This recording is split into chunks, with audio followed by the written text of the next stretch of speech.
What is going on, everybody? Welcome back to Sideline Summit. I'm Antonio Perez, joined as always by Danny Cole, DC, UPenn's finest, Chris Coulter, CB Culture Boy. We got another great episode for you guys today. We are going to be talking about the NBA Finals MVP ladder. Where's everybody sitting? Where's Jason Tatum sitting at on this currently? We're going to be talking about the pros and cons for each team. Celtics, Mavericks, what are they doing good? What are they doing bad? It's going to be a lot more bad for the Mavericks, a lot more good for the Celtics. We're going to get a little bit into Kristaps Porzingis' injury. That sounds like a Harry Potter spell. And then at the end, we'll talk a little bit about the Lakers head coaching vacancy. Before we get into that, make sure you like and subscribe to the channel. If you're listening to this on audio platforms, please leave a 5-star like and review. And we're all in different time zones. Danny's in Greece. Chris is obviously in Dallas. I'm where I always am in PA. So that's pretty crazy. But we can go to the Greek boy to start. Yeah, I'm with Polo G's favorite NBA player, Kendrick Nunn. Yeah, for those who don't know, Kendrick Nunn's kicking it in Greek league right now, and he's so doing it.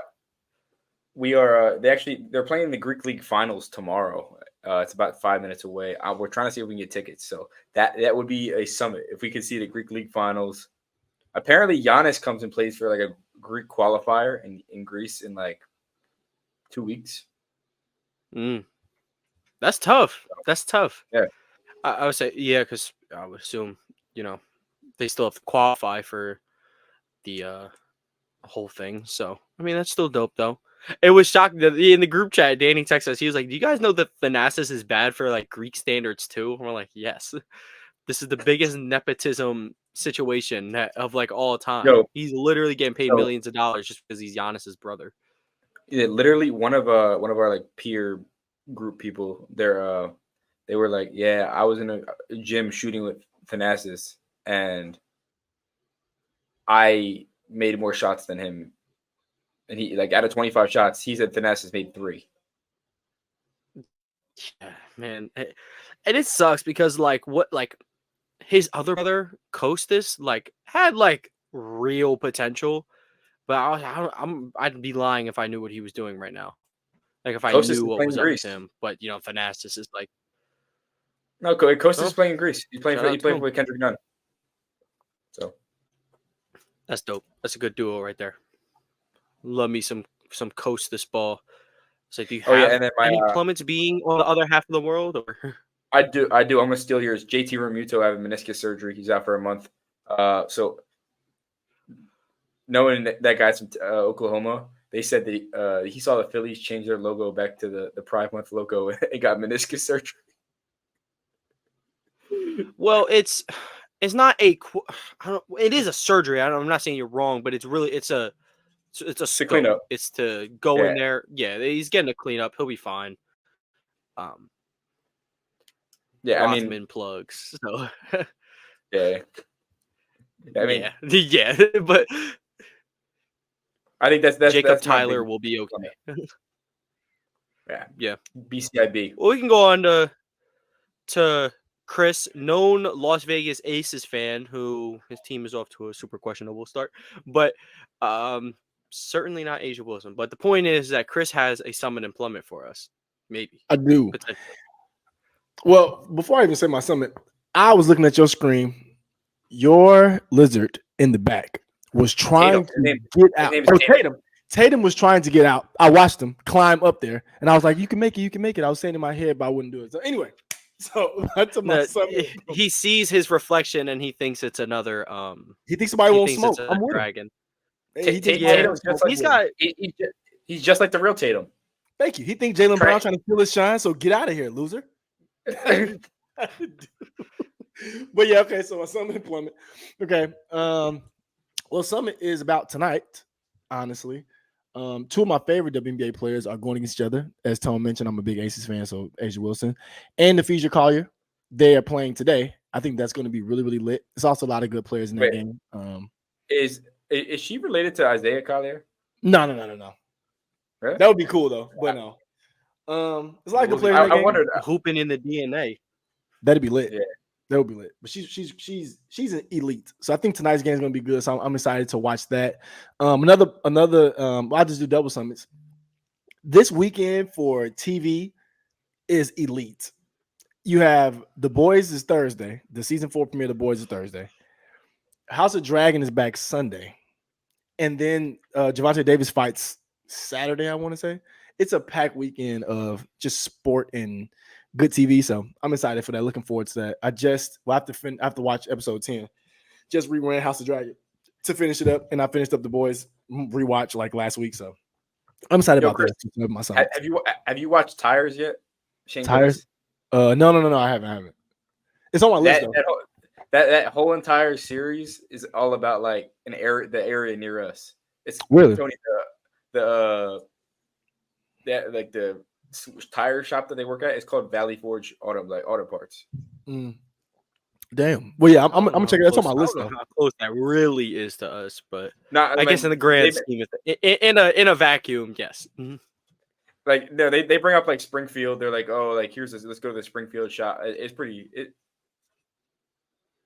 They got some accents to them. Yeah, I bet. Yeah, it's on my list for sure. So I'm gonna lock in. I just had to get back to it. I gotta watch. It's a bunch of stuff I gotta watch. I gotta go see Bad Boys 4. It's a bunch of stuff I gotta watch. That's on my list. But Tires is on my list too. Somebody else told me about it, but it's definitely on my list for sure. That's dope. Yeah, Celtics they're winning the finals on Friday, so you can tag that along.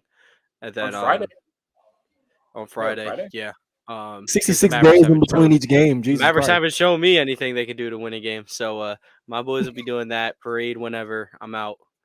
We're going up there via train, and really, I'm gonna figure out a way. I don't know, I'm gonna figure out, but find a way. That's what really matters here. If I wasn't in the motherland, I'd come with you in a minute. Harpy, I love. You're not coming with me. You stay on that side. Both of y'all stay on that side. Because I have the notes. What about I have it? the notes. I have the notes. I did yell it. I said I would be happy to see Peyton Pritchard minutes, and by golly, a half court shot. I mean, I'm just saying. He subbed himself in. Then I said over there asking weird questions during the huddle. I know he is. I know he's asking weird questions. Peyton Pritchard said, "You know what? I'm sick of this. Put me in the game. I'm about to make this shot." Yo, Peyton Pritchard is the Chris Hogan of the Celtics. Chris Hogan. No. Peyton Pritchard is the Michael Jordan of Muggsy Bogues. Nah, he's better at Muggsy. Come on, man. No. I don't know about that. Muggsy was built like a tree stump. And all defensive player of the year. I mean, all defensive teams too, like first teams. He has them, which is. I'm talking about as a scorer. As a scorer. Yeah.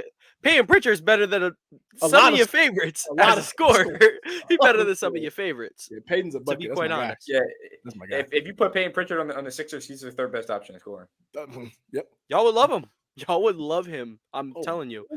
Now, he's just in a weird situation because like he hasn't been put as a primary playmaker since Oregon. So, but we'll talk about Peyton Pritchard later. I would say my summit has been it was the other day. I don't know what it was. I forget what day it was. It was an awesome slate of WNBA games. It started with the 2-9 Indiana Fever versus the at the time 0-10 DC Mystics. It was a great game. Came down to the last possession, but the last possession showed you why the Mystics have not won a basketball game yet. Aaliyah Edwards had her second consecutive double-double. She's starting to find her footing. Caitlin Clark easily had her best game as a pro.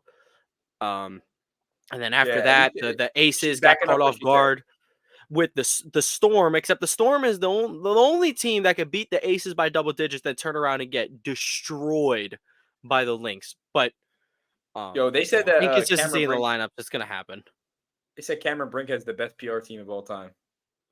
She's a rookie who just got done a long tournament run, and she's still providing good defense. No, I don't know if anybody signed up for Shaquille O'Neal on offense with Cameron Brink, but I know, but they're like she got the best PR team. They're like people are talking about her like she's out here dropping 25 a game. She's playing good. They're defense. talking about her because her pregame fits are fire, and she averages like 3 blocks a game. Yeah, And she made Shohei giggle. yeah, and Tone to tell you, field goal percentage in WNBA isn't even a real thing. So put shooting splits Not, aside and her we ain't minute, worried about it. she's I'm doing all worried. right. I'll be worried about it when it's poor and then your shot diet should be relative. Like, why are you shooting that way? You only take these shots, which is like that situation would pertain to like Angel Reese, but I'm not worried about Angel Reese because she's probably one of the best rebounders in the league already. That's what it is. And That's why I she's say, a yeah. phenomenal defender. I didn't sign up for 50, 49, 90 from Angel Reese. I signed up for tenacious rebounder. If you give me Toughness. points, great. If not, we're just Yeah. gonna play defense. And the front court of her and Cardoso, once they really start to It's going to get feed. consistent minutes together, It's oh going my to God, you're feed just not going to be able Emily. to score on that. Because they both can pass too, Now, low key. They both can pass too. funny enough, Angel Reese's like, what she's good at on defense is like, well, you're not going to beat us inside. Her arch nemesis is like my thing is long range weaponry with Caitlin Clark. That's what she does. But yeah, W's been popping. The Olympic team was put out. It's a great team. I had one complaint, and then I was informed that Enrique wasn't at the training camp. So I was like, oh, okay. Well, okay, then I have no issues. I don't know. I'm not informed enough if there should be a better big than Griner. She's also just starting to get into the mix, so it's hard to tell where she stands this year.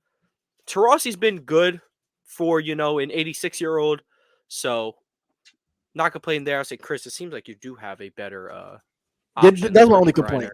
Yeah, that's my only complaint. I don't think, and it's not because I don't think Brittany Griner is good enough. And I mean, she's tall as hell at the end of the day. So I mean, that's gonna help. I mean, she was one of the faces of the W before Exactly. all her legal troubles went down. And I just think she had the big thing with Cousins. Yeah, when she's playing one-on-one, like she would get scraped, but I mean, at the end of the day, it's like she's still 6'8", and she's a great rim protector as well. Even with her not playing well offensively, but what I would do for what the WNBA and for what women's basketball is becoming, especially overseas as well, it's more switchable, kind of like the NBA. So I personally would bring Hamby over there. I would bring Dearica Hamby because she can play kind of ridiculous 5'4". So and you roll out at any point in time, Wilson, Hamby, Collier at your 3-4-5, they can do everything that your guards and your bigs can do. So then you make it to where now you got Kelsey on the floor or whoever your shooters are, they're literally just there to catch and shoot. You're running through three bigs at the point. But I mean, Griner's cool, but I would like to see Hamby on there because I think she's really versatile, really, really good too. Yeah, I would agree. But I mean, yeah, outside of that, I have no complaints about the roster. Caitlin Clark was at the camp, didn't end up making it, which it's fine. How about we give it's better for her. How about we give this girl a break? Literally. She just had one of the best senior year runs. She's going to be going for the rest of her basketball career. She's going to be at every single one. She does not need to go from senior NCAA basketball player right into a grueling WNBA season where the talent level is as high as it's ever been, and then right into Olympic basketball with the other greatest women's basketball players in the world. Let's eat. Not only is she just not good enough yet, but she needs a break. It's okay. And look, you know what it would be, Tone? Let me tell y'all. This is what it would be if Kayla went over there now. It would be when Steph went over there first. She's just not strong enough yet, and they'll be bumping her off, and then she'll be getting way more hate than she should be getting just because she's not like Taurasi, like you said. Taurasi's 38. She's been WNBA for 15 years. She has that guard strength that you need. Even with Kelsey, Kayla's just too frail right now to where, especially overseas, even you see it in men's, that should be way more physical. You're way more physical over there. So she would just struggle like Steph did. Like, I don't know if people remember Steph first time over in the Olympics, he got dogged by everybody because he just wasn't ready physically yet. And Kaylin is in that space. But in 4 years, when it's time to go again, she's going to be top 3 guards in the WNBA, and we'll see. Then we'll see her on that stage. We just need Asia Wilson to prolong this prime. We need that pick and roll on the biggest stage. So we need that. I would say real quick plummet before I guess we get into the Mavericks talk.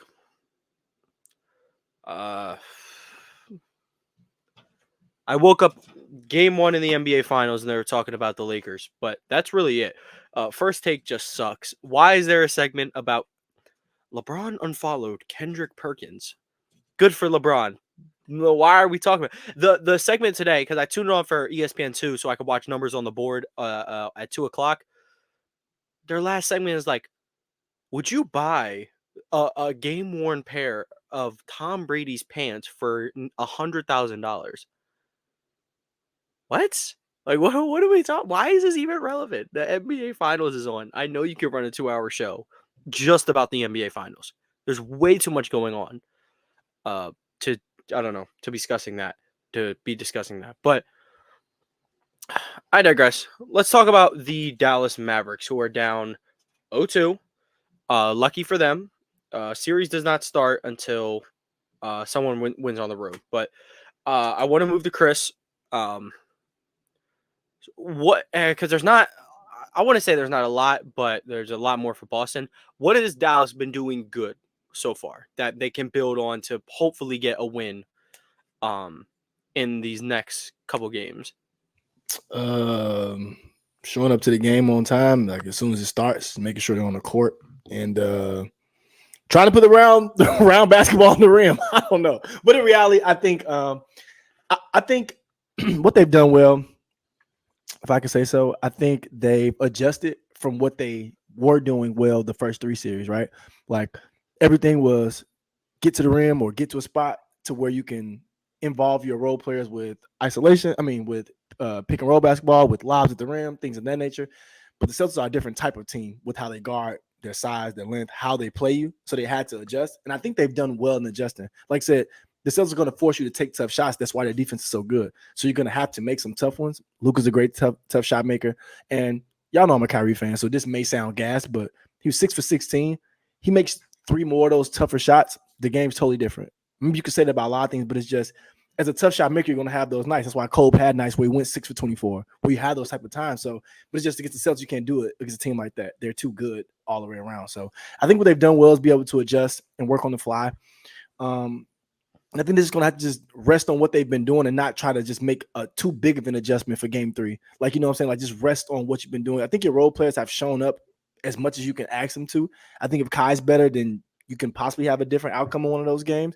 But I think the role players have done well. I think the star in Luka Doncic has done well. We just need the star in Kyrie to do well too. And I think another thing that they've done well is adjust their court spacing, right? It was Lively Gafford swapping minutes. Now they're putting Kleber in there at times, letting PJ Washington play the 3. And it's not because he's fast or he's a good swing. It's just more size on the court is just better for playing against Boston. I think that's been pretty well for him. I think it's gone pretty well for him. So I think he's got to rest on that and just hope your stars can keep making tough shots and hope that you can stop somebody. I think that's the thing. Like, they just have to get stops when it matters. Like, Celtics go on too many 6-0 quick 6-0 runs or 8-2s or 10-4s, and it's like, when a team shoots so many threes like the Celtics, they're shooting 45 threes. If they make 16 of them plus get to the line 15 times, it's GG's for the Mavs because they're not making threes like they used to. So they just got to rest on what they've been doing and just keep trying to shoot. That's all you can do. I'll tell you my take on this, right? The Mavericks would come down to life without Kristaps Porzingis. If Porzingis does not play game 3, who makes the better adjustment? Are the Mavs going to be able to come back and do what they and kind of throw that lob threat with only Al in the paint and not another 7-footer? Well, you can put Luke Cornett in the paint, but I don't think Luke Cornett should be getting. The issue with that is Al and Kristaps aren't why they're not throwing oops. Jason Tatum is guarding. It's Jason Tatum guarding the bigs. Yeah. And I'll give you your credit. Jaylen Brown is giving as much hell as you possibly can to a player of Doncic's, caliber, but no one's shutting down Luka Doncic. If Lou Dort and Jaden McDaniels couldn't do it, dude, no one's gonna do it. I've never, ever seen someone just jump up as high as Derrick Jones. And Jaylen Brown is matching it. Yeah, in Jones's defense, he just caught it one step and got up, which, like, I don't know, maybe Max Vert for Max Vert. Maybe, I don't know, maybe Jalen's on his level, but I would say a running star. Or so this happened in game 2. I think the Mavs got an offensive rebound or something like that, and Jones is running the baseline, and then it was a thrown alley-oop.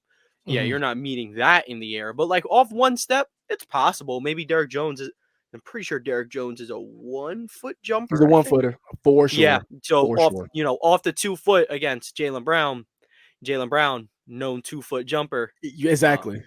Exactly. He's a You're powerful gonna get jumper, punched. too. It happens. Yeah. It's this aggression. But for I real. like that point you made, Danny, because that was a huge play by Jaylen Brown. No, I mean, and even all night, you see, like, game 1 and game 2, Kristaps Porzingis' presence, like, it's He's played 44 minutes of basketball through 2 games. He's literally just playing like 20-ish minutes a game, and yeah, he's but like like plus 25. and like I think if he played more minutes, he'd be the MVP of the series. And maybe that's crazy for me to say, but like when he was out there, he looked like the best player in the world. In the world, we're guessing it. No, dude, he was had stretches where he was just jab, create space, knock That's down what he jumper do. over your head. I think That's they're what he playing does. it right though. I think they're playing it right with Porzingis. Like, I'm not overreacting to that shit. I'm not. I'm gonna keep it. If he's gonna Mhm. make contested middies, because he's not gonna, like Tone said, he's not gonna punish a little guy in the post, which he could, but that's just not what he's going to, especially being a little bit gimpy a little bit. He's not gonna do that. If he's gonna shoot 70% on lightly contested jumpers, then we're gonna lose on that anyway. Because I don't want to waste a defender on Porzingis when I still got to guard JB and Jason Tatum on the other Yeah, end. the issue is he keeps making these tough buckets where he's jabbing like it's the Well, Mavericks are cutting the lead I'll down take to that. like 5. I'll The take It's timely though. Mavs are cutting the lead down to 5, and he's hitting a elbow J to make the lead to 7 or 9, and it's just like it kills the runs for the Mavs. Yeah, those shits hurt. Those shots definitely hurt. But here's the thing: with how many players in this series are tough shot makers? Brown, Tatum, Luka, Kyrie, Kristaps, Derek White. those guys. Derek White to an extent sometimes, yes. On a quick closeout, yeah, if he can get it up, that shit's going in. Yeah. That dude. So, but how it just depends, because you can't let everybody. If he's making those, it is what it is. Because once Tatum starts making them, then you're screwed, and you're already throwing as much as you got at him. Yep. Jaylen Brown starts making tough middies, and it's like, all right, whatever. Now Kristaps is making tough middies, and it's like, okay, all right. At some point, we're like, no, we can't live with this. Yep. The Celtics on the other end, it's like, we're not letting Kyrie do this. We're not letting him. Because, like, even all right, Kyrie's not shooting well, but at the same time, you're throwing the 2 best possible defensive guards you can at him. Like, arguably the 2 best defensive guards in the league. I mean, Alex Caruso is obviously in the mix as well, but the difference is these 2 are on the same team, so they're a little more fresh. But I do get your point. You got to find a balance of stopping Kristaps, but at the same time, like, if you shift your game plan even a little bit towards Jaylen someone Brown else, and Jason Tatum take over. even if you shift it just a little bit to Jaylen Brown or shift it a little bit to Kristaps Porzingis, Jason Tatum is going to make you pay, and he hasn't been shooting good.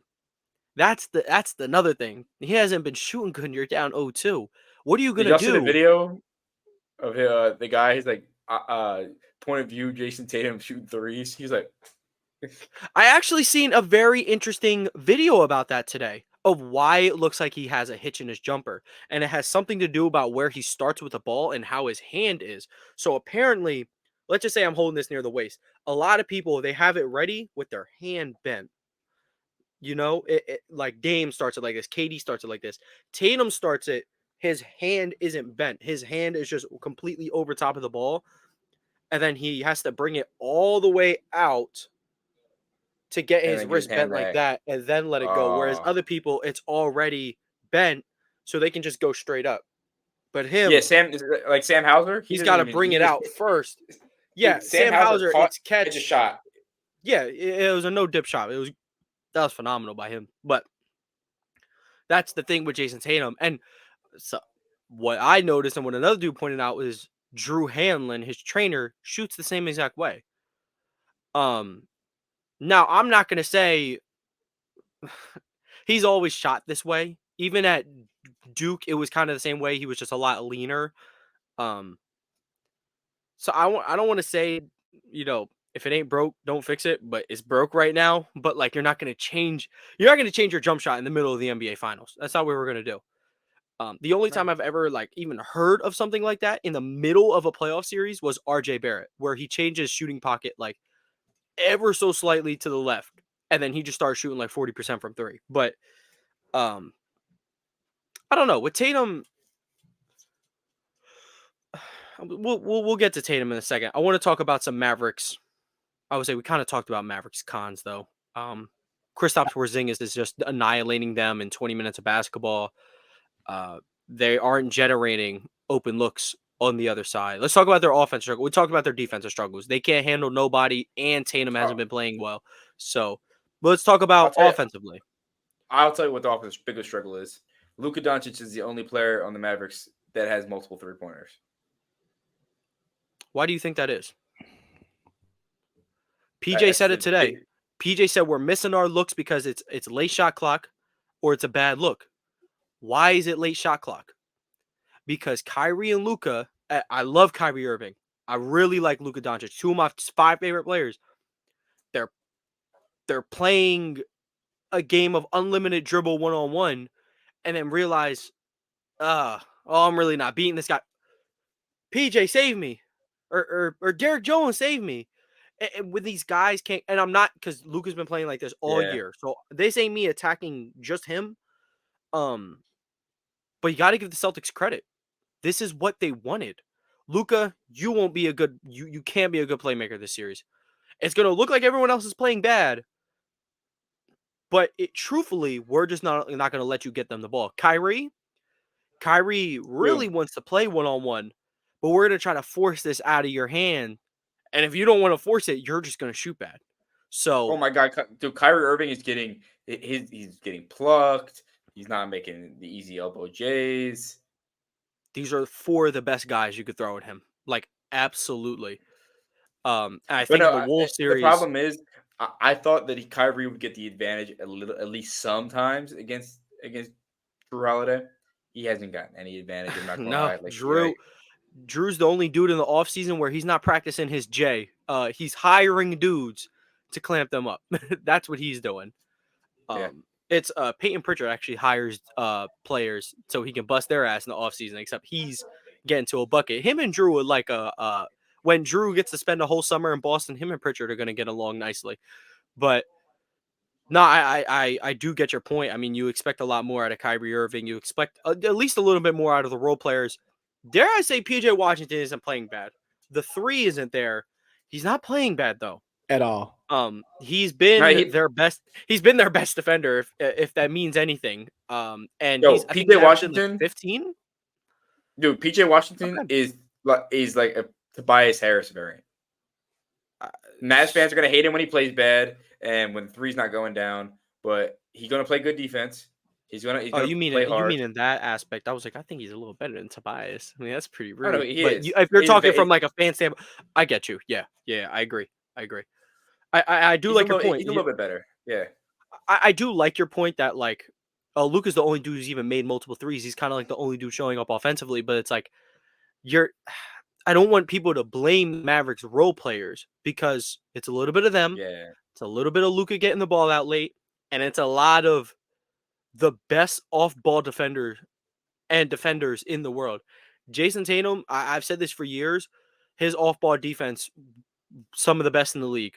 And Jaylen Brown, whether he's guarding Luka or guarding Tatum off ball, whatever the case may be, whoever he's guarding, his off ball defense this year has taken it to another level. And that's why I kind of thought he deserved an all defense spot. Not saying he got like snubbed and needed to be over but somebody, but like if there was a third team, he'd be there. And the Celtics got Black Dan Hurley. Yeah, I was gonna bring that up. I saw a picture of Dan Hurley today. And I was like, wow, he looks just like Joe Mazzulla with his glasses off. And they're both awkwardly psychotic. Bro, I remember better or worse. UConn was up 30 at half. He's like, we're playing bad basketball. Nothing to be said. We're honestly true. But like, that's how he is. We'll talk more about Dan. That was funny though. I do know what you're talking about. Chris, you got anything to add on about the Mavs' crappy offense? Oh boy, do I? Yes, yes, I do. So he said, "Boy, oh boy." Oh boy, I've been waiting on this. Yes, pass the ball, pass it to players on your team. It's 5 of y'all on the court for a reason. Pass the ball before it gets to 3 seconds on the shot clock, so where somebody has a chance to do something. Now, y'all remember the first 3 series? It was the same basketball, but instead of it being a kick out 3 every time, some of those was lobs. Now the Celtics are making you make those kick out 3s, and this is my thing. I said this about Anthony Edwards, but this is the difference with. Well, no, not even difference. The Mavs role players aren't good as far as creators go. So Luka and Kyrie damn near can't get off the ball because nobody else can do anything. And if y'all watch, as soon as they get off the ball, the person takes the dribble and looks to give it back to him. So you can only partially blame them for not getting off the ball enough, only for the simple fact is like, just look at the lineups. Their best lineup was Luka, Kyrie, PJ, Kleber, and Gafford or Lively. Who? And if you're a Celtics fan, or if you're a Celtic, yes, please make PJ Washington or Kleber make a decision, please. So it's like I kind of can't blame them for it. I can't blame them for it at the same time, but also at the same time, like I said about role players, you can't have any player. A guy can't touch the ball for 8 to 9 possessions in a row, and you just expect him to make 3-corner threes in a row. That's just how life works. It's not how basketball works most times, unless they're just like PJ Tucker no more. Exactly, and it's the thing. Like even if they're a specialist, you still gotta touch it. Like I think I was watching some podcast, and they were like basically saying the same thing I'm saying. Like you can't not. If PJ Washington can make threes, yes, he's not a sniper. He's not Klay Thompson. He's not Korver. He's not a guy who's out there just to shoot. So him not touching the ball for 5, you know what I'm saying? Like him not touching the ball 5-6 possessions, that's a big deal. So he's not gonna make those threes. So it's gonna look way worse. So I think it's just a mix of, and like I think this is what I've also said too. I hope this is what shows the Mavs like, yes, we're close, but we're missing a third creator. You're missing that guy. I was hoping that Hardy would be able to take a step in this playoffs, not necessarily in the finals, but be able to like progressively get better in the playoffs and hopefully become that guy. But they don't have a third creator, and that's the thing about the Celtics. You can take away Tatum and Brown as much as you want to, but they can still create good basketball with Holiday and White spearheading it. So it just shows you got to be deeper as far as creators. And this isn't a time where, like, just because you can make an occasional 3 and you play hard on defense, you're not a 3-and-D player. And this should show that. Like, I love Derrick Jones. Derrick Jones is not 3-and-D. He's not a knockdown 3-point shooter. Neither is PJ Washington. So like it's just showing that if you're either going to have real specialists at those spots, or you have to get better and get more creators, because you can't rely on 2 guys to do it against a team like this. I know a guy who played in Philadelphia last year who could probably slide on with the Mavs. Kelly Oubre. I said Kelly Oubre last year. Oh, that's what I said. Kelly could. I like Kelly. Kelly's probably the most pluggable role-playing wing in the league. Yo, Kelly, like Nico, or Tobias Harris would all be good fits with the Mavs. Oh yeah, Batum too. Because but even still though, you still kind of have a little bit of that thing. Like I don't want Batum running my offense for 12 minutes out of the game. You know what I'm saying? So it's like I think they need a Peyton Pritchard. Pritchard, just of that. A TJ McConnell. Yes. Something in that realm to where you just have another guy who can just make the defense care. Like I promise the guy, Dante Exum or Josh Green driving the ball, I promise they're laughing in their head. Like I want you to try to shoot this shit. Can I tell you something? You know who they might be able to get for really cheap? Chris Paul. Yeah, when he gets released, because he's getting released in a couple. He's getting released, yeah. As long as he can close, maybe. Yeah, which he should be. I like that. I think Chris Paul would be a good option to run their second unit. Because, dude, if you watch Maxi Kleber, when he catches the ball, he's wide open to shoot. And he used to shoot 40%. That shoulder's fucked. It's falling off the bone. Dude, they're so wrong for having him out there. Like, I was trolling about him, like, playing in the series because I think it's just going to be a switchability issue with Brown and Tatum when he's guarding. But dude, they're just dead wrong for having him out there. He doesn't even look at the basket. Like when he shoots, he's like visually in pain. Yeah. Dude, I see. It looks like it hurts. When they're swinging it, the Celtics don't guard him, and he like doesn't even look at the basket. If he looks at the basket, dude, he's wide open. Want to. He had one where he actually took it coast to coast, and he was about to like slam it down. I'm like, I'm even surprised you went for that. Kristaps sent it back to Yucatan, but. It was I can't even believe he did that. That's almost as bad as like when Coach Smith allowed Shotty to play in that Turkey Bowl with the oh my God, dislocated shoulder. Oh my God. Yeah, Chris, I can't even believe he let him do that. yo, and they blamed him for dropping the game-winning game-winning catch. The guy who wasn't lift his shoulder up. Was that? He was. could barely move his arms. I mean, look, he carried. I ain't even gonna lie. Him and Dre carried. And then our we quarterback shouldn't threw an interception. shouldn't have been down by 30 to our rivals. So us losing by 6, and that's our fault. But we haven't lost since. So whatever. But yeah, I would agree. One more con I got before we move to the Celtics pros and cons. There's some really weird Mavericks fans. I'm starting to learn that. Just like in every other fan base, I always best backcourt ever to who does Luka have? Y'all were just saying this is a better offensive backcourt than Steph and Clay. Y'all were just saying this is better than Westbrook Harden, Chris Paul Harden. Where'd the energy go? What? Because the guy whose shot diet is difficult shots, his shots aren't falling against the 2 best defensive guards in the league. And Luka doesn't feel like I think it's better than a lot of those guys listed. I think it's better than none of them. Dude, I'm maybe his individual talent, but the way Steph and Clay work with each other, I wouldn't want to take anyone else. At least in their prime. Steph and Clay is number 1, of course, but I think I'd take him over Westbrook. Paul and Harden almost beat the best team ever assembled. Paul and Harden did. Westbrook. The way that those two worked is like unbelievable. It doesn't even sound like they should work, but they did. A guy who loves mid-range and getting switches with the big and taking that elbow pull-up versus James Harden, who needs the ball 40% of the game. How did that work? And it worked, though. They had Kai for Harden and Chris Paul, and you give them Ariza, PJ Tucker, Capella, and those guys.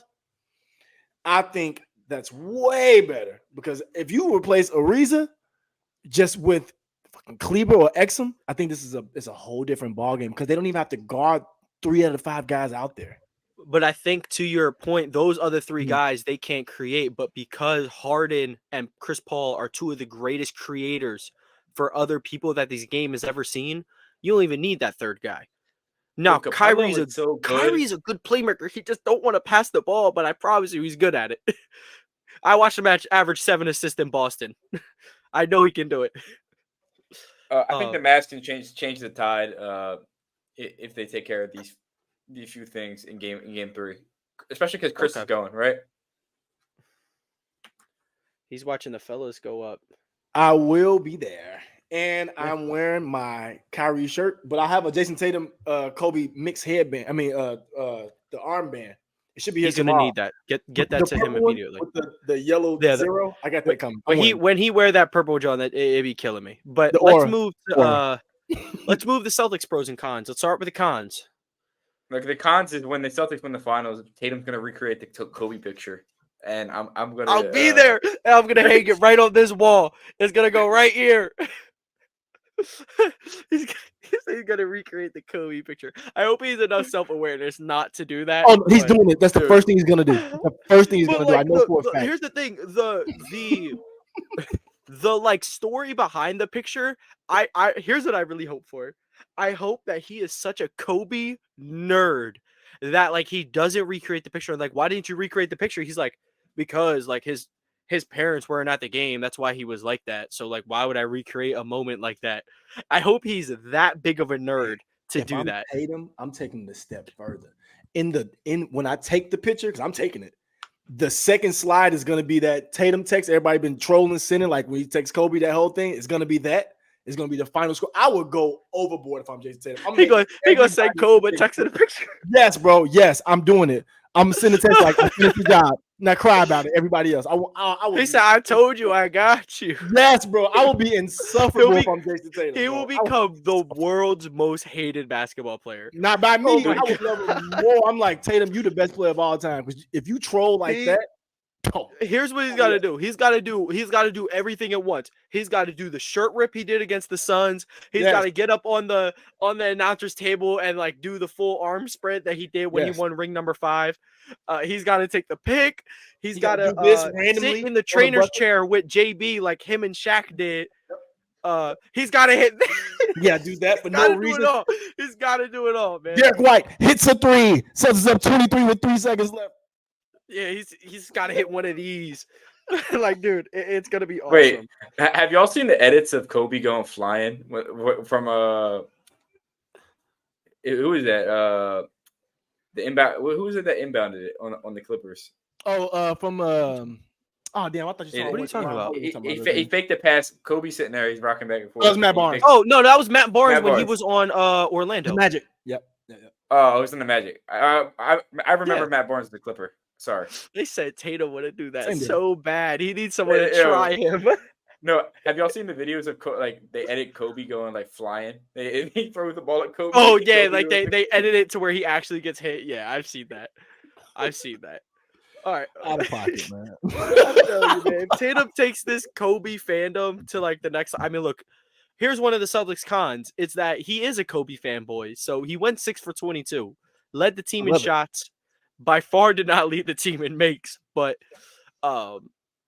He said, Tatum "Cole, good for you." Tatum would love LinkedIn the way he's finding his connections off the drives, but he's No, not wait. connecting with the bottom of the net. So The problem matter. is, Doesn't yo, matter. I love that they're trolling him there. He's like, well, if I'm not making shots, if I'm not trying to score. I'm just trying to be a playmaker. I was like, And he's not saying he's not trying to score. Everyone is trying to score. It is basketball. Everyone wants to 22 score. shots. I was like, What he's 45? saying is, why would I let my need to score and my ego get in the way? If he wanted to score, I promise you he's taking so much more than 22 shots. 22 shots is like his norm. If he Yeah, I know. really wanted to hijack the game, he's putting up a Westbrook 10 for 41 if he has to. I'm telling you No. Jaylen Okay, Brown not wait. going for that. Jaylen Brown not going for that. As soon as he gets to shot 26, hey now. Woo! Swing it over here. Bro, it's kind of crazy because Jaylen Brown will get to 26 shots in the first 2.5 quarters, but Tatum's taking 17 shots in the fourth quarter alone. Here, bro. Here, it's Yeah. your turn. All right, I got the fourth. You don't worry about it. You go play defense. Go over there. Yeah. Go do that.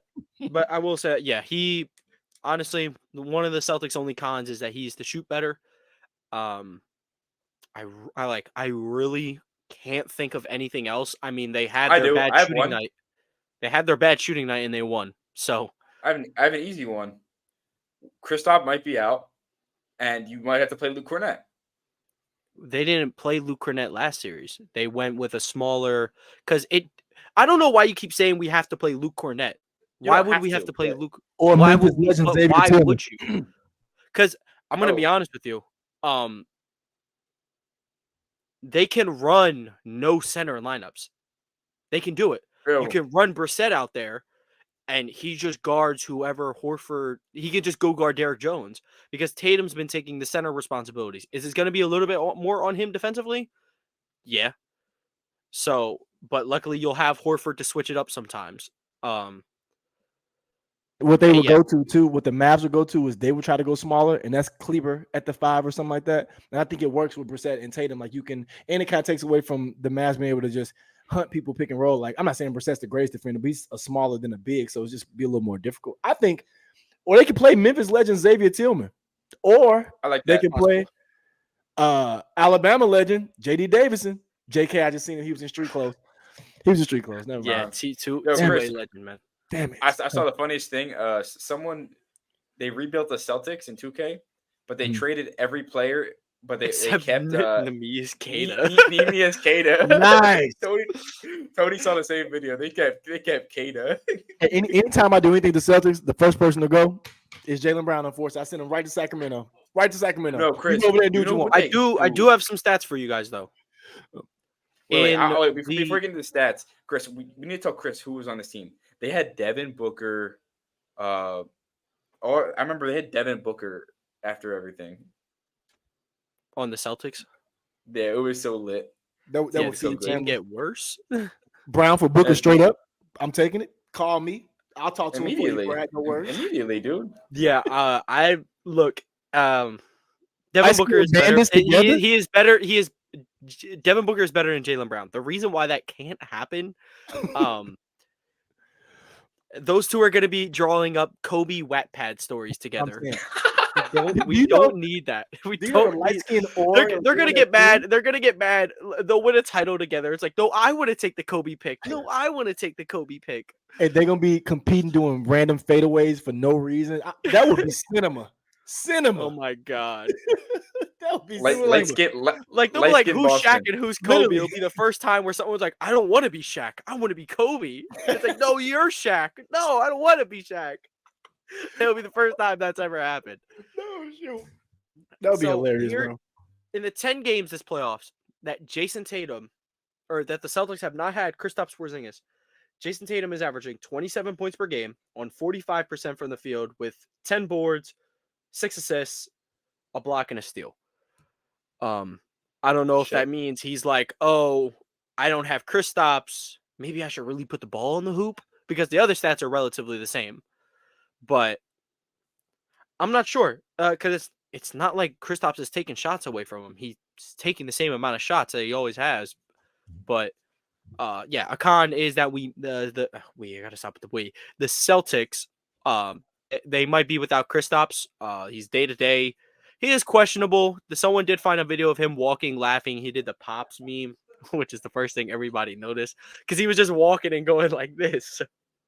So people was thinking of Pops, but I'm not really too worried. I mean, like, I even think without Kristaps at this point, you have to win 2 of a potential 6 games or 5 games, whatever it is. Like, I think they'll be. He could not play. I think they'll be cool. What were you about to say? I just have a question for you. Do you agree with Tim CTE Hardaway? No. You don't take a 7'4" sniper off the court and get better. And that boy Tim Hardaway said, I think direct quote. I want to direct quote him. I don't want to sound like I'm hating on him. He said, I think the ball moves better when Kristaps is off the floor. I think the driving lanes are better. They rebound the ball better. I'm like, oh. I wonder news to me. News to me. If he has stats to back that up, then hey, maybe we'll have a conversation. But you want to know how I know he didn't have any stats to back it up? This is what he ended the statement with. He said, I mean, it's what I've observed. And slapped his hands twice. It's what I've observed. Okay. That's how you know he's lying. He probably only looked up when his son is in the game. So for 5 minutes, not even. It's hereditary, brother. That CTE was passed down. Tim Hardaway, I don't know if you saw it when he got in. It was 14 seconds left on the shot clock. The ball just got tipped out. That brother took a dribble, a sidestep midi right in front of Kristaps. Kristaps blocked it. He got it back and tried to shoot it again. I was like, yeah, send him to Zimbabwe. Out. I know we're not going to talk Celtics. I'm not talking Celtics right here for a second. There was a Heat versus Spurs finals recap video, Game 6. LeBron's legacy wasn't saved by Allen. It was saved by Dwayne Wade by getting him in that second chance 3. Playing for the board. Because what play before? When LeBron hit the 3 to cut the lead to 2. Yeah. So yeah, the play, the trip down the floor before Allen's 3. Yeah, but LeBron bricked the first 3 and then Wade. Oh yeah, God forbid, man. He had 12 points in the fourth quarter at that point. I know. I'm not saying it's but yeah, I know. But I get what you mean.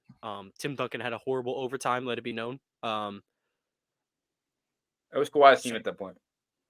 Hey, I know exactly where the Celtics are staying at in Dallas. I know exactly where it is. I just seen somebody post Porzingis out and about in Dallas. I know exactly where the hotel is. I used to live right around the corner. It's at the W, the same one down there. I'm gonna go down there and I'm gonna have questions. I'm like, hey, Joe, what did you mean by that? And he's like, what? By everything. What are you talking about during the end of games or pre-games? Like what is going through your head? He's just gonna read you the whole script of the movie The Town for 4 hours. Bro, I think he's Jeepers Creepers. I think he is. Today he got in an argument with a Brazilian reporter comparing Jason Tatum to Neymar. What could you possibly be talking about? And he's talking about like criticism from the media, and people are like, "Well, the Brazilian media is a little bit bigger than Boston media or like NBA media," but like, it was just funny, dude. Like, what are you even talking about? One thing Joe Mazzulla does though, Joe Mazzulla gonna go to bat for his team. Yep, and I fuck with that. And one thing Joe Mazzulla does too, he is not gonna let no run happen. You make a 2-point shot after we went on 10-0 run, boop, timeout. I love that because it wasn't always that way. It wasn't always that way, man.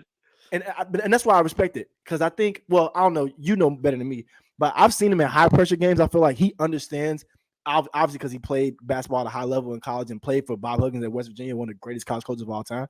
So I know he knows possession, time, and score, that stuff. But that dude, he has a great handle on like my team can play through this one, or no, we need a quick timeout just to get him locked in. I really respect that about his coaching ability. I'll say this season. Yeah, for sure. Yeah, this season, regular season wise, everyone was like, oh, even me included. I'm like, oh, like call a timeout, you idiot. But like he really trolled. He trolled his way to 64 wins. He was like, we blew a 30-point lead to Atlanta. Y'all are still gonna figure out how to do this. And they didn't, and things happened. Remember the Celtics were down 20 at a half to the Detroit Pistons? Yes. Like won a game. They could have threw in the towels like, hey, let him have it. He made adjustments and they won. But you get no flowers for being down 20 to the Pistons. In that same Atlanta game, he was like, all right, we're just gonna keep switching Kristaps. Kristaps, you're eventually gonna have to learn how to guard someone in space. Unfortunately, that someone was DeJounte Murray with no Trae Young, so he had 40. But yeah, that's if we want to get into a Celtics glaze session about their pros, trust me, I'm down. But when I said before the series, I'm like, yeah, Jason Kidd and Joe Mazzulla, these dudes aren't going to be playing chess. They're going to be playing tic-tac-toe. Jason Kidd is playing 4 quarters, 4 beers challenge, and Joe Mazzulla is playing Mahjong or something like that, dude. Nah, dude. Jason Kidd is playing battle shit. He's playing Clash Royale. But just putting him out there. What Joe Mazzulla has done, especially defensively, on Luka and Kyrie has been phenomenal. Like I said earlier, he's trying to make Luka hold on to the ball, and he's essentially doing the same thing they did with Embiid. You are too out of shape to go out there and get 60. So do what you want in the first half, and then when we really clamp down on defense in the second half and you're too tired, but while we're also clamping up your role players so you know where to kick to, your offense is going to go on a dry spell. And that's what happened, especially in the fourth quarter. Went 1 for 6 in the fourth quarter with a couple turnovers on Luka. With Kyrie, it's been a lot of single coverage. But I'd be lying if I said, oh, Derek White just clamped him all by himself. There's always going to be a helper. They want him to dish the ball out to someone else, but he's not doing it. I think Kyrie is smart enough to eventually learn from that, or Jason Kidd could be like, hey, they're giving you some help. When they do that help, you could probably get like, a quick, pocket pass to the rim or something like that. But I was say, Danny, you had something to say? I was going to say, I love that the Sixers, the closest team to beat the Celtics in the last 2 years without actually beating the Celtics in the playoffs. That would be the Heat. No, they did beat them. I said the closest team to beat them without beating them. So, like the best loser to the Celtics? Yeah, they were. That's what they were. Okay. That's one thing to die on for sure. That's one thing to be happy about for sure. Yep. Hey, whatever you're a fan of. But, yeah, and then, offensively, I have no complaints about Joe Mazzulla's offense so far. It would be perfect if Tatum was just putting the ball in the hoop at a better rate. But outside of that, everything's been going to plan. Even when his threes weren't falling, he was finding ways to get easier buckets because everything revolves around Brown and Tatum driving kicks. Tatum we talked about this before the show, Drew Holiday in the dunker spot is like a 4D chess move. Because, yeah, traditionally you could keep Kristaps there or Al there and let Daniel Gafford be the guy. But instead, you're getting it to Drew Holiday, who's going to be one-on-one with a Kyrie, who's already rotating back because he's helping on whoever's defending Tatum. And it's an easy Drew Holiday bucket. Like Drew Holiday at 26, I want you to know how a lot of those were just quick push shots right under the rim. Like me, Chris, Danny, we wouldn't miss those. It takes a lot of IQ to put yourself in that position, but when Tatum's shot starts falling, it could get nasty. Like those Isaiah Hartenstein shots? Yeah. Like them little bunnies, the little like I'm really not doing anything. I actually hate how Hartenstein shoots. He plays hard. He's gonna get a bag from OKC. And that will put them over the top. They would have been in the finals if they had Yeah. Hardenstein, Claxton, or anybody who was over 6'7" that could jump. Like Yo, I don't. They gave Luka You know- by far the hardest time these entire playoffs. You know who would be fun? You know, Outside be of second half, really, lost to really, Celtics, but really good on the Thunder. Jared Allen. true. Yeah. The market will be out for him. Nick Hey, Claxton. this was That's another this one. one. I say look out for it too, y'all. I think if the Cavs do make Mobley available, if I'm the Thunder, I give them whatever they want to be able to put two like rangy 7-footers together in Chet and Mobley. I would try that if That's he ends up becoming available. But yeah, I'm with you, Danny. One of those bigs from Cleveland, one of them for sure. Embiid to the Thunder. Give us Chet and a couple picks. Yeah, you said Chet. Yeah, they're like, no, we'll call you back. Never. Dude, they would dox Daryl Morey before they get off the phone and then be like, yeah, Bro, no. I think we could probably like they'd probably give us like Giddey, Lou Dort, and like 4 firsts. They got 75 of them. I would give them every one. Here, take 12. I don't care. I don't think the Sixers would want Giddey back. That's the problem. Yeah. No, if the Sixers get Giddey back, I'm almost 100% sure they're going to. The Sixers probably like, and that's the thing. It's such a weird situation. Whereas like Joel Embiid is clearly a great player, one of the 5 or 6 best players in the world, in my opinion. But they don't want to give up J-Dub. They don't want to give up Chet. They're not. Let's not talk about the other dude. I don't even know why I was about to say that. But unpopular opinion. What's your humble opinion? Embiid's not a 1A, unfortunately, on the championship team. We knew that. Sorry, unpopular. Sorry, Danny. It's not unpopular. You don't gotta be sorry. We knew It's this. not unpopular. We know We knew this. But when he goes to Miami and Jimmy stays and the Heat are playing the Celtics in the East Conference Finals next year, remember I called it. Ready? Jimmy goes where? Oh no, Jimmy stays in Miami. They send Bam and Jovic for Embiid. No, Hero got to stay. No. It's Hero and Jovic. Oh, Bam you want Hero and Jovic? You want Bam? That's not getting you Joel Embiid, man. That's not getting you Joel Embiid. Okay. I want Bam. I really barely. I would want Bam. Like I think Bam Adebayo is a top 5 center in the NBA. Yes.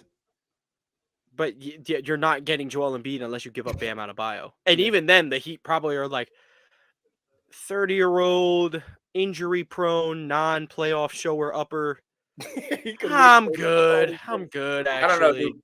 I don't know. Pat Riley wants to sell out and win, dude. He wants to sell out and win. He wouldn't have made Jimmy Butler his best player. With all due respect, because Jimmy, I think Jimmy could be a 1B. I think he could be a 1B or 2 on a championship team. 100% a 1B. 100%. But a 1A, he could get you there in a weak conference, and things go his way. I'll tell you one thing, though. Magic, that you know. Tyrese Maxey's a 1A on a championship team. I'm out. No, he's not. No, he's a 1B. He's a 1B. Yeah, I'm with that. I'm with the 1B or 2. Well, I think he's a 1B if you're talking about. There's a difference between a 1B and a 2.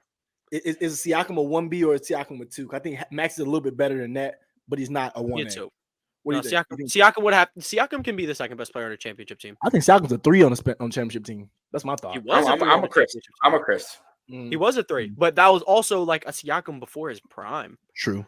That's true. I think he's a lot better now. I don't know. Depends on role because people are starting to be like, well, Tatum could be the 1 on a championship team, but it's got to be like this team. And I'm like, no. I don't agree with that because, bro, he was the 1 on the best on a team that could have won a finals. Yeah. At 24 years old. Nah, my man's is a 1A. I think if you swap Tatum with any other 1 in the East, they're in the same spot. Like if you put Tatum on the Knicks, they're in the same spot. They're playing in the East. Like as in like the Celtics or the Knicks? Well, I'm saying like like they would be Eastern Conference Finals or better. Like if you put Tatum on that team with the heart and those guys, where he can literally focus on just scoring. Because he can focus on scoring. It's weird because of like if you swap Brunson, who's a point guard, with Tatum, who's a forward, and I don't like those talks. Like I really don't like that because the people are like, you could put any other superstar in the league in Tatum's position, Celtics would be good. Nope. Not every other star has Tatum's passing ability. Not every other star has Tatum's defensive ability. His size, the IQ. Yeah. Like there are guys, like they're like, oh, put Tobias Harris out there, they win. They're not triple teaming Tobias Harris, so stop lying. They'll go triple team Jaylen Brown. I love JB. Y'all know how that's going. Which he has been good with driving kick. But yeah, enough Celtics glazing. As if I haven't had, enough of that. Let's get into this is really going to be like the peak of the episode. Finals MVP ladder. We gotta make it unanimous or group effort here. Who is sitting at your number one spot? Like, don't consider what could happen in the future. Through 2 games, who's your Finals MVP?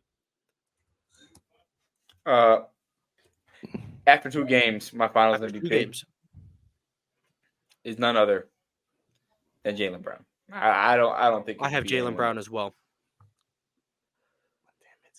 I hate when I'm the only one. Who do you have, Chris? I have Jason Tatum. I do. Let's talk about it. My argument for Brown is he's been an efficient scorer. Been playing great defense. His driving kick hasn't been as much used as Tatum, but it's been used. Just from a scoring aspect, You know something? He's always been able to dribble with his left hand. He hurt his wrist last playoffs, and Miami took advantage of it. It's not funny, okay? So stop it. And another thing, people are like, "Oh, he finished with the left hand. That's so poetic." He always knew how to finish with the left hand. It was the dribbling, okay? Leave my guy alone. Now let's talk about Tatum. Because if this were like, if I were a betting man, Tatum's first in odds, and I do think he's going to end up with this award because the 2 stinkers are out the way. He's going to drop 30 points in each of these last 2 games. We're going to bump these averages up. Rebounds, assists stay the same. It'll be like that. But that would be like a projecting ban. But I do see, I would say, Chris, I'm going to let you get off your point on why Tatum is the Finals MVP as of right now. Dude, I think it'd be Drew Holiday. Damn near today, I think they would fuck around and give it to him today, probably. If it ended today, if it was a 2-game series. If Drew drops another 25-point game and hits 4 or 5 threes in a game, I think Drew Holiday has a case to win Finals MVP. If he drops 25 points again, Jason Kidd needs to be taken to the deepest depths of the ocean. They need to they need to put an anchor. They need to put an anchor on his foot and just let him sink. Because that would be a catastrophe. But yeah. Chris, I wanted to get your point about why is Tatum number 1 on your ladder? Talk to me. Oh yeah, I know Danny got to go, so I'll make it quick. I think Tatum first on my ladder because he's still averaging, I think, 19. He's averaging 19, 11, and like 7 or 8 or something like that. He's averaging 18, 10, and 8.5. Like, in any other point, if he wasn't shooting 6% from the field, like that's the Finals MVP right there. Like it just is. It is. And because you look at the full thing, you look at the defense, you look at everything, you look at the floor game, you look at because the Finals is such a minute point to where you just got to get this sample size of games out the way at the end of the day. So once you do that, I think Tatum's your Finals MVP because you have rebounds, assists, you have the floor game. And if you watch the game, eye test, not just looking at box score, he's been the best player on the court. Luka's scored the most points and done other stuff like that, but Tatum's been the most all-around best player, even with the shot not falling. And like you said, if he didn't go 6 for 22, if he went 10 for 22, he has 28, 12, and 9. We got a whole different conversation. So I think in these next couple of games, and I'm not even trying to project, but I think as of today, with this floor game and what he's done, I would give him Finals MVP. But it would be him and Jaylen Brown going at it for it, in my opinion. I agree with you. Yeah, I agree. I agree. Best player on the team. Best player on the team. Yeah. Here's what I will say though. If this were I'm still gonna give it. I would say, well, just because me and Danny said Brown will stay Brown, but I'm with you on the fact that I know he's going to turn this around. Jaylen Brown is number 1 because Tatum is the number 1. Because if Jason Kidd treated it like the other way around, Jason Tatum will be walking out of these games with 35 points. So I'll tell you one thing. Jaylen Brown is due for a stinker. Every 4 or 5 games, he drops like a calm. It's going to be a loud 6 for 17, 18 points. I'm telling you right now. And Tatum's going to score 35, 10, and 8, and they're going to win. And that's going to seal the Finals MVP. Remember, I told y'all. Well, look, I'll hold that deep to my heart. I'll hold that deep to my heart if that's true. I guess we could put on our list Tatum at 2 with Drew Holiday as our close third. Holiday's been amazing. That works for me. His offensive burden. Like, he's scoring really good. He's been passing, playing good defense, The kind of Iggy like MVP. Tatum and Brown. So that's Now, what I mean. Like, Luka's my super 4. close third. You would put Luka at 4. Yeah. Yeah, I guess so too. That's fine. That's fine. I mean, I would really put Kristaps at 4 because he's on the winning team. But I get what you mean. As long as we're so our list, all of our top 4s are going to be relatively the same. Our top 3 is like interchangeable with Luka at 4, Kristaps at 5. I'm glad you're just not on the wave of like, oh, Luka should win it anyway. Well, no, because he's chucking the ball to the other team and he's a cone. Like there's a 3-minute video going around on Twitter of him just getting blown by. And some of those, it's like you'll see at the end, he'll just like Tatum will just blow by him and then put up a shot and miss. It's like, oh, well, Luka stopped him. No, he didn't. Luka's not there. He doesn't acknowledge Luka Doncic on that end of the floor. If Luka is in front of him, oh my God, cross, get out of my way. Jaylen Brown does the same thing. He had a transition, one guy to beat, and it's a Luka Doncic. There's no guys to beat. It's a free lane. Crossover, dunk. I'm with you 1,000%, but Luka has been doing his thing offensively. He's getting to the high post, and he's making Tatum and Brown work in the high post. He did that in the first half. Yeah, the first half. But like we said, they're treating him like how they treat the same way they treat Joel Embiid. You're too out of shape to do this all game. He had 20 points in the first half, finished the game with 29 points. 1 for 6 in the fourth quarter, 8 turnovers for the game. That 31, isn't right? winning basketball. 31. He had 11 points in the second half. So and they came into line. It's not good. With the turnovers, went 1 for 6 in the fourth quarter. It's not good. And I'm not calling him a choker for that, but save yourself. Yeah. Because keeping your team afloat in the first half isn't worth, the other team pulling away. He's still a cone on defense. Tatum better and all that. But yeah, I would say I know it's second week in a row we said we talk about the Lakers head coaching vacancy, but it is 3 a.m. for Danny. So I do want to cut him some slack. And hopefully next time we even have a coach, hopefully we can talk about who the new coach is. Yeah, maybe next time, maybe by the next time we talk, the Celtics have got them out of here and we can really get into some off-season talk and some WNBA basketball. But let's say, do you guys have any surprises that I'm working on? Let me get a plate. I'm gonna take a picture of the layout, and it might go on Instagram post. Caption 3 a.m. in Athens. Nice. Oh my God, we need that. Cool. Sideline Summit's first Drake timestamp track. Wow. 3 a.m. in Athens. That puts us up there. We're elite. Facts. Wow, Danny, you could. That was a good one. And another news before we leave: Candace Parker, greatest basketball player of all time, named their child something. I forget the first name, but something Summit. And that's shout out to Pat Summit, GOAT coach. Pat Summit. Top of the mountain. If you didn't know anything about WNBA or college basketball, think Coach K, but a girl. That's who Pat Summit is. Anything to say before we get on out of here? Have fun, Danny. Yep. Again, make sure you like to subscribe, download, and like the episode if you're on an audio platform from AP New Freezer, Culture by Migos, and DC Comics. Thank you guys for tuning in, and we'll catch y'all next week when the Celtics raise banner 18.